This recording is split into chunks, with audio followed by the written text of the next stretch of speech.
Hey, welcome back. We have another episode of Syngin and Tania Before TV.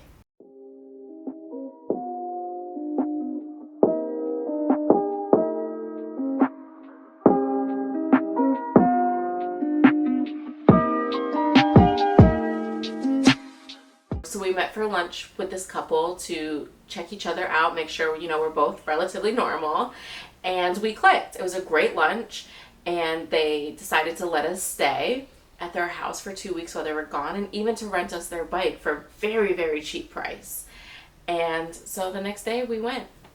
It was great. So now Sinjin and I are at a new place that we know we have for 2 weeks, staying there for free in exchange for, we're watching the cat, which was like such a cool cat, by the way. And I signed Sinjin up for his meditation retreat. I started a 3-day goddess workshop, and just super exciting. For this goddess workshop, Sinjin would drop me off. And on like day 2 or 3 of this goddess workshop was Songkran, which is Thailand's New Year. And it's a big festival. There's water balloon fights. It's this huge, huge deal in Thailand. It's absolutely amazing. And so Sinjin bringing me to my goddess workshop, and I say, Sinjin, I know it's a party day. I don't care how much money you need to pull out of the ATM, but go back home, drop off this bike, and then take taxis everywhere. I don't care how much money you need to take out of the ATMs for these taxis. Just promise me not to drive this bike. And he promised me. He pinky promised me he wouldn't drive the bike. So at the end of the course, Sinjin isn't there to pick me up. And he has my phone on him at the time because it was the only phone that had service. So I'm like, you know what? It's fine. It's okay. He's just drinking. He's out having a good time. He'll be at the house later. I asked one of the other women to bring me home, and they were more than happy to. So I'm home. And when I get back to the house, I just have such a pit in my stomach. And I'm like, Tania, you're just over worried. Everything's fine. Don't worry about it. So I go and I walk to get something to eat, and this pit is just still in there. And anytime I saw like a bike drive by, I like look up. I'm like, is that Sinjin? Is that Sinjin? I'm like, Tania, stop overthinking. Just everything's good. You always do this to yourself. You overthink. You worry yourself. Everything's good. Don't worry. So I walk back to the apartment, and I'm just in the house, and I don't even know how much later, I just hear a car pull up, and I hear Sinjin yelling, Tania, I'm home. And so I run outside, and I see him wrapped from head to toe in bandages. I'm like, what the fuck happened? I think the person that dropped him off home was so thankful. And yeah, so Sinjin's home, no bike, no phone, bandages from head to toe. Okay, this is what I'm dealing with. Cool. The next day he wakes up, and I'm like, so where's the bike? He has not the slightest clue.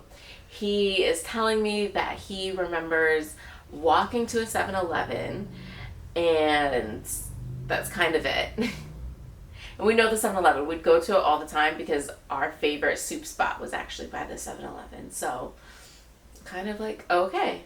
So we rent another bike now to, one, bring him to the hospital so he can have his wounds properly cleaned and properly dressed, and then to start hunting for the bike.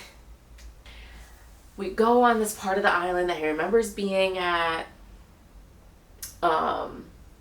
No bike. We go to the 7-Eleven, no bike.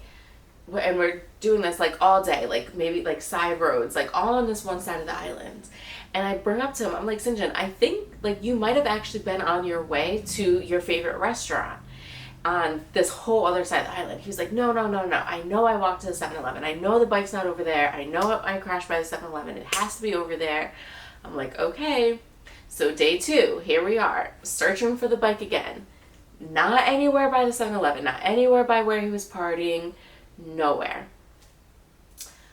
Finally, day 3, searching for the bike still. I'm like, at this point, I'm like, hey, let's go to the 7-Eleven and see if they have cameras. Let's see if there's any footage of this night that maybe can help us. Maybe shed some light. See what direction maybe you walked to the 7-Eleven from. Something that could help point us to the direction of where this bike might be. And so we go to the 7-Eleven, we explain everything, and they said that we can't watch. We beg and beg and beg. Finally, they let us go to the back room and we watched the footage. So we're watching the footage and we see a van pull up. And in this van pulling up, we see a white guy hanging out at the passenger side of his best friend's ride. Lo and behold, Syngin did not walk to the 7-Eleven. He ended up in someone's random car who probably found him on the side of the road. He probably just remembered that. We have no idea how he got to the 7-Eleven or why he had these people drop him off there. But Syngin and I are dying laughing watching this footage. And I look at him, I'm like, oh, you walked to 7-Eleven, huh? You walked to 7-Eleven? We're dying laughing. So we see Syngin get, hanging out of this window, like talking to people in the parking lot, gets out, sits down on like the curb outside. We see him put my phone down, so we know at this point it's nighttime. We know he still had my phone, so we see him put my phone down. He puts down this bag he had, this small little bag he had for the phone, and it's all sitting there while he sits there. Someone comes, pulls up, and like looks at him, and we're assuming says, "Do you need help with those, wounds? Like, let's go inside and get you cleaned up and some bandages." So we watch him go inside with this guy. Mind you, he left my phone right there on the side of the curb and on this like porch of the 7-Eleven. We're like, okay, just watching it. He's inside. We're just watching my phone. Like, where did my phone go? We see this dog come across the street, pick up my phone, and go back across the street. We start dying laughing, and I'm like, oh my God, what if we leave 7-Eleven right now and go across the street? What if my phone's still there? Like, how crazy will that be? So at this point, we see Syngin now leave 7-Eleven. He gets in the guy's car, and this is the guy that brought Syngin home. So now we know. So we saw the direction of where the van came from. We now know Syngin didn't walk to 7-Eleven. So now that opens up the whole island to where this bike can be.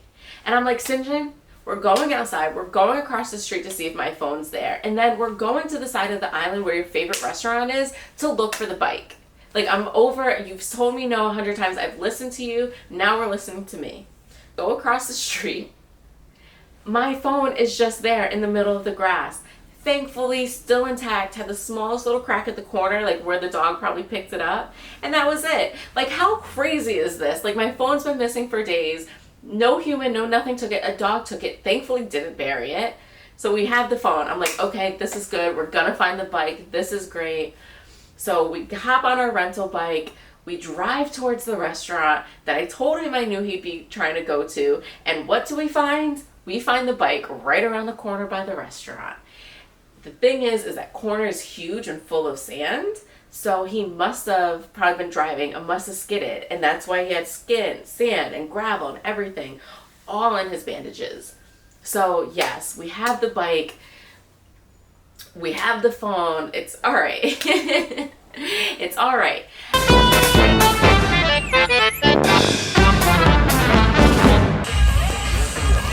Oh shit, that's me. What's up, Mr. Sydney? Whoa! That guy just missed me. That guy over there.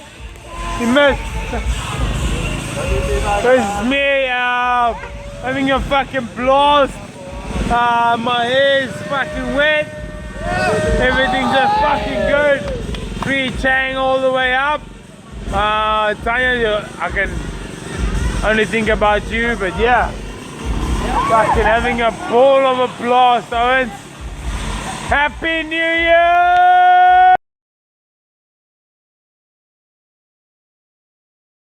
Hey baby, I'm still here. So much fucking fun.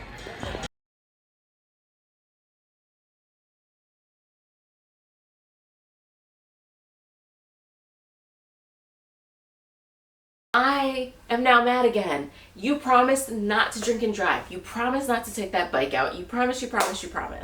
And he's all sad because he's all hurt. He's all bandaged up and he's not getting any sympathy from me. And I'm like, no, you don't have sympathy for me. I am grateful. I am grateful you're alive. I'm grateful you didn't hit your head. I'm grateful for all of this, but I am not sympathetic to you. you did everything you weren't supposed to do, and I'm highly upset at that. So I don't feel bad that you have all of these on you. I don't feel bad that you're in pain. I just don't. Part of me does, of course. Who wants to see anyone in pain? But overall, no, you should have never, because if you would have taxied like you were supposed to, this wouldn't have happened. So there's that. So thankfully we have the bike, we have the cell phone, back to back. Now it's time for Syngin meditation retreat. And he's all like, I'm in pain, I don't want to go. And I'm starting this 10-day women's workshop. And he's like, he didn't want me to start that because he wanted me home to take care of him. I'm not missing out on this because you fucked up. No. Like, he was so upset. He also didn't want to do his meditation retreat. And I'm like, Syngin, it's 3 days. It's something you've been wanting to do. Do it. And it turned into like a point of confrontation. But finally he's like, fine, I'll go. I'll give it a go. And I'm so thankful I pushed him because he loved it. He loved this meditation retreat. He couldn't stop. He was like, thank you, Tania. Thank you so much for pushing me. I really wouldn't have gone. I was so ready not to go. Thank you. I really appreciate it. It's really opened up my eyes. It's changed my outlook on life. Like, it really was so spiritually beneficial for Syngin that I'm happy I pushed him to do it. I'm happy he accepted that push and did it. It turned out great. Looking back at that time, I do feel bad because I do feel like that was part of Syngin's inner child looking for love and affection. And the part of me that knows he needs healing wishes I would have showed up better for him at that time. But at that time, I was just someone who's trying to build this future life with an adult, and I was super frustrated. And so that love and affection and that sympathy, it didn't show through. And I do sometimes wish I could have shown him more and shown up for his inner child. On one of like the days off from this women's teacher training course, and Syngin's feeling better, I brought him to his first Nude speech. And he was so nervous. He was like, what do I do? Where do I look? And I'm like, just act normal. Like, pretend everyone still has their bathing suits on. Like, you're not going to stare at their tits. Like, just do that. Like, don't stare. Just be in your own zone. Don't stare. Say hi, hello, if someone nods, and that's that. And at first he was super nervous. He's like, well, what if I get hard? Like, what if all this? I'm like, I'm sure you won't. I'm sure you'll be so nervous. Like, you're not gonna. And it was such a fun time. And he actually loved it. He loved it so much that he, I'd be at the teacher training circle, and Syngin would like message me like, I'm at the Nude speech again. I love it here. It's so freeing. And I love that I was able to share that and bring Syngin to his first experience of nudity in public in a very healthy way. I'll get more into the women's teacher training and all that meant and all that entailed at another time. But because there's only so much I can share in these. And again, it's Tania and Syngin's story. So course comes to an end. The couple's ready to come back. And Syngin and I are trying to figure out what to do next. Like, it's, May's kind of approaching, which means it's summertime. I had a really good summer bartending gig back home in DC. Our money's running low. At this point, Syngin's money's gone. I, have been using my credit card. And so, I don't know. I think probably with Syngin again and his great skills of talking, he found someone that told us about this cheap place that was like $5 a night, $5 American dollars a night. It was like a little hut that had our own private bathroom, and also gave you one free meal every day. So it was perfect. Definitely not for the faint of heart because it's, it was a little rugged. We had to stuff the stuffed tissues in the screen so bugs wouldn't come in. Definitely a place you definitely needed to wear sandals in the bathroom. But other than that, it was great. Syngin and I didn't mind roughing it for cheap prices, good food, good location. It was perfect for us. And so one day we're sitting down having one of our free meals and just trying to figure out our next steps. Like, what are we doing? I have to go back to the States. Syngin, like, what are you doing? Where are you staying? Like, are we going to move back? Are we going to move to South Africa together? Like, that's something we can do. I can go home and work for the summer, meet you back in South Africa. Like, what are we going to do? And in that moment, we kind of just decided on the United States, purely for the fact of, like, the dollar. and trying to get him to the States so we could, you know, start working together and start really saving money to build this future life that we wanted. We knew we wanted to work our asses off so we could buy land. That's really what we wanted. We wanted to buy land. We wanted to have a homestead, a retreat center, all these great ideas. And so trying to figure out how we can be in the States together. We actually didn't even, at this point, I was like, let's just get married. Like, let's get married. We're talking about these future plans. Like, let's get married. And he's like, let's get married. So, you know, I look up like the steps that we have to take, and it was actually really simple. We just each needed a prospective letter from our embassy saying that we're not married in our home countries and that we're free to marry. We had to find a Thai place that we could get married legally, and it was all super simple. So it seemed great. We're like, okay, we'll finish out the week here. We'll go back to Bangkok. We'll do these appointments. We'll get married. And yeah, I'll go to the States and start working and figure out how to bring you to the States. And so it seems all perfect. So we're in now. We leave. We go back. We're in Bangkok and we're setting up the dates to go to the embassies. And we go to the United States Embassy. We get that paper super quick and easy. And we go to Syngin embassy. And we're like, can we get this paper that says, you know, he's not married back in South Africa? And they said, oh, we just changed policies. So that just the week before they changed the policy that we have to apply for this paperwork saying that he's not married, and it has to get through this long process in South Africa, and it takes about 6 months to get. And, you know, the policy was changed because of so much marriage fraud. And we were so brokenhearted and unsure of what to do next. Just not sure what our future held. So we're like, fuck. Like, what do we do now? Yeah, we didn't know what to do. So I have to go back to the States. I had my ticket booked already. Syngin gonna just stay in Thailand with his friend and try to start being able to teach English. And yeah, so we enjoyed the last week of ourselves together in Thailand. We rented another bike, drove up to Ayutthaya, which was the old capital of Thailand. Absolutely beautiful, phenomenal buildings, so gorgeous, ancient.